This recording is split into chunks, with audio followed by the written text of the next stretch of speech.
Hi hello అండి. ఈరోజు వచ్చేసి మన కిచెన్లో వచ్చేసి బియ్యం బోండాలు అయితే చేస్తున్నానండి. ఇంట్లో టిఫిన్స్ ఏం చేయాలని తోచినప్పుడు ఎప్పుడు ఇడ్లీ దోశ ఉప్మానే కాకుండా ఇలా మార్నింగ్ రొటీన్లో ఈ బియ్యం బోండాలు టిఫిన్ అయితే చేసి పెట్టారంటేనా ఇంట్లో అయితే ఒక్కటి కూడా మిగలకన్నా అందరూ బాగా తినేస్తారండి.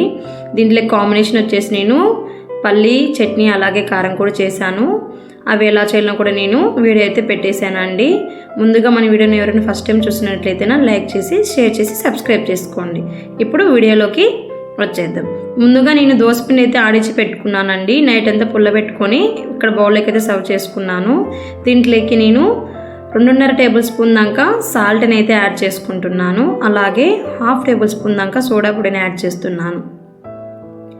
దీంట్లోకి కొద్దిగా జీలకర్ర అలాగే కొద్దిగా కరివేపాకు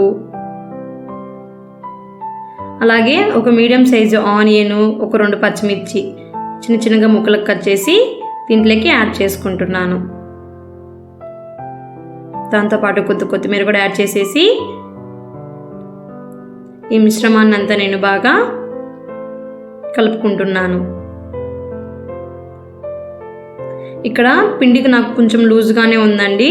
మీకు ఇలా లూజ్గా అనిపిస్తే కొంచెం షేప్స్ బాగా రావాలనుకుంటేనా దీంట్లోకి మీరు ఒక 1/2 కప్ దాకా మైదా పిండి యాడ్ చేసుకోండి. నేను పిల్లల కోసం కాబట్టి దీంట్లో మైదా అయితే యాడ్ చేయట్లేదండి. ఇప్పుడు ఒక ప్యాన్ తీసుకొని ప్యాన్లోకి ఆయిల్ అయితే వేసుకుంటున్నాను.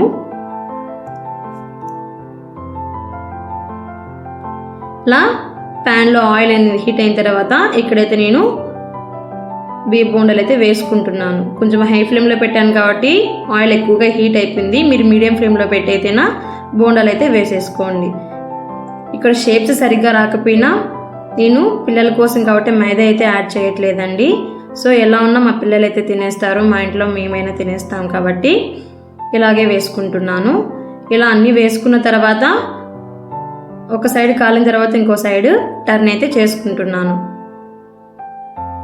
ఇలా అన్ని బోండాలని టర్న్ చేసుకొని ఒక 2 నిమిషాల పాటు బాగా ఇలా వేయించుకున్న బ్రౌనిష్ కలర్ వచ్చిన తర్వాత ఇక్కడ ముందుగా నేను బౌల్కి టిష్యూస్ అయితే వేసుకున్నానండి. ఎందుకంటే బోండాలకు ఉన్న ఆయిల్ అయితే టిష్యూస్ అయితే పీల్ చేస్తాయి కాబట్టి టిష్యూస్ అయితే వేసి పెట్టుకున్నాను. ఆ బౌల్లోకి అయితేనా ఈ బోండాలను వేస్ట్ చేస్తున్నాను. మిగతా మిశ్రమాన్ని కూడా కాల్ చేసుకొని ఇలా అయితే నేను అన్నీ ఈ బౌల్లోకి సర్వ్ చేసుకుంటున్నాను. తర్వాత వచ్చేసి బోండాలకి కాంబినేషన్ పల్లి చట్నీ అండి, చాలా బాగుంటుంది. ఎలా చేయాలనో ఇప్పుడు మనము ప్రాసెస్లోకి అయితేనా వెళ్ళిపోదాము. చిన్న కడాయి పెట్టుకొని కడాయిలో కొంచెం ఆయిల్ వేసుకొని ఆయిల్ హీట్ అయిన తర్వాత ఒక 5-6 పచ్చిమిర్చి, నా కారం తగ్గినట్టయితే నేను పచ్చిమిర్చి అయితే తీసుకుంటున్నాను. మీరు కారం తగ్గినట్టు మీరు పచ్చిమిర్చి అయితే వేసుకోవచ్చు. ఇలా పచ్చిమిర్చి నూనెలో పొట్ట ఉబ్బే తిన్న వేయించుకుంటున్నాను. ఇలా వేగిన తర్వాత దీంట్లోకి పల్లీలని యాడ్ చేసుకుంటున్నాను. ఇలా పల్లీలను కూడా మీడియం ఫ్లేమ్లో పెట్టి వేయించుకుంటున్నాను.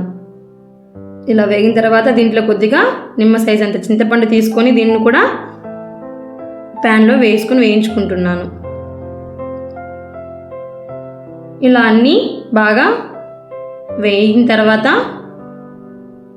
ఇక్కడ పల్లీలు చూసారు కదా బాగా వేగిపోయాయి. స్టవ్ అయితే నేను ఆఫ్ చేసేసుకుంటున్నాను. ఇప్పుడు ఈ పల్లీలని మిక్సీ జార్లోకి తీసేసుకొని దాంట్లోకి నేను కొద్దిగా రాళ్ళుప్పు వేసేసుకొని కచ్చాపచాగా ఒకసారి మిక్సీ పట్టుకున్నాను వీడియోలో చూపించినట్లుగా. తర్వాత దీంట్లోకి ఒక 1/2 ఆనియన్ వేసేసుకొని దాంతోపాటు కొద్దిగా వాటర్ వేసుకొని కొంచెం పతలాగా నేనైతేనా చట్నీ అయితే మిక్సీ పట్టుకున్నాను. ఇప్పుడు ఒక బౌల్లోకి సర్వ్ చేసుకుంటున్నాను, చూసేసేయండి. ఇప్పుడు దీంట్లోకి నేను కొద్దిగా వాటర్ అనేటివి యాడ్ చేసుకుంటున్నాను, మీ ఆప్షనల్ వాటర్ అనేటివి. ఇప్పుడు పోపు వేసేసుకుందాం. కడాయిలో కొద్దిగా ఆయిల్ వేసుకుని ఆయిల్ హీట్ అయిన తర్వాత ఆవాలు, జీలకర్ర, వట్టిమిర్చి అలాగే కొద్దిగా కరివేపాకు ఇవన్నీ లో ఫ్లేమ్లో బాగా వేయించుకొని చట్నీలకి పోపు వేసేస్తున్నాను. అంతేనండి, పల్లీ చట్నీ అయితేనా రెడీ అయిపోయిందనమాట. బోండాలకి చాలా అంటే చాలా బాగుంటుంది. మీరు కొంచెం చిక్కగా కావాలంటే చిక్కగా కూడా చేసుకోవచ్చు. ఎర్రకారం ఎలా చేసుకోవాలో చూసేద్దాం. ఒక 6-7 ఒట్టిమిర్చి తీసుకుంటున్నాను. దాంతోపాటు ఒక పెద్ద సైజు ఆనియను, ఒక చిన్న టమాటా, దాంట్లోకి 5-6 వెల్లుల్లి రెబ్బలు, అలాగే కొద్దిగా రాళ్ళుప్పు ఇవన్నీ వేసేసుకొని వాటర్ వేసుకొని ఇలా నేను మెత్తనగా గ్రైండ్ చేసుకున్నానండి. తర్వాత ఈ కారాన్ని మనము పోపు వేసుకుందాం. ఆయిల్ హీట్ అయిన తర్వాత దాంట్లోకి ఆవాలు, కొద్దిగా కరివేపాకు వేసిన తర్వాత ముందుగా మిక్స్ చేసి పెట్టిన కారాన్ని అయితే నా దీంట్లోకి యాడ్ చేసేసుకొని కొద్దిసేపు బాగా పచ్చివాసన పోయేంత వరకు వేయించుకుందాము. ఈ కారాన్ని ఎందుకు వేయించుకోవాలంటేనా టమాటో ఉంటుంది కాబట్టి టమాటో పచ్చివాసన పోయేంత వరకు వేగితే మనకు కారం అనేది బాగా రుచిగా ఉంటుందన్నమాట. ఇలా కారం అంతా బాగా ఉడికిన తర్వాత అడగంటి నీకన్నా అంతా ఒకసారి తిప్పేసుకుంటూ